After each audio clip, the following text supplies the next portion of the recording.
Bos AirAsia jadi sorotan setelah unggah foto telanjang dada dan dipijit sambil rapat online. Bos AirAsia, Tony Fernandes, menjadi sorotan setelah ia memposting foto dirinya telanjang dada sembari dipijat sambil melaksanakan rapat online bersama manajemen. CEO AirAsia tersebut mengunggah foto dirinya itu ke LinkedIn. Dalam postingan LinkedIn pada Senin 16 Oktober 2023, bos maskapai penerbangan bertarif rendah itu memposting foto dirinya bertelanjang dada dan duduk, sementara seorang wanita memijat bahu kirinya.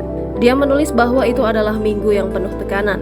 Saya harus mencintai budaya Indonesia dan AirAsia sehingga saya bisa pijat dan melakukan rapat manajemen. Tambahnya, kami membuat kemajuan besar dan saya sekarang telah merampungkan struktural kapital A, hari-hari yang menyenangkan ke depan, bangga dengan apa yang telah kami bangun dan tidak pernah melupakan penyelesaiannya. Tulisnya dilansir dari CNA. Postingan tersebut telah dihapus dari akun LinkedIn Fernandes. Reaksi di media sosial sebagian besar bersifat kritis. Bagaimana bisa bertelanjang dada dengan image seperti ini saat sedang rapat manajemen yang disebut budaya? Salah satu pengguna menulis di LinkedIn, dan mengapa dia menganggap hal ini dapat diterima untuk dibagikan? Ini mengerikan, tambah pengguna itu.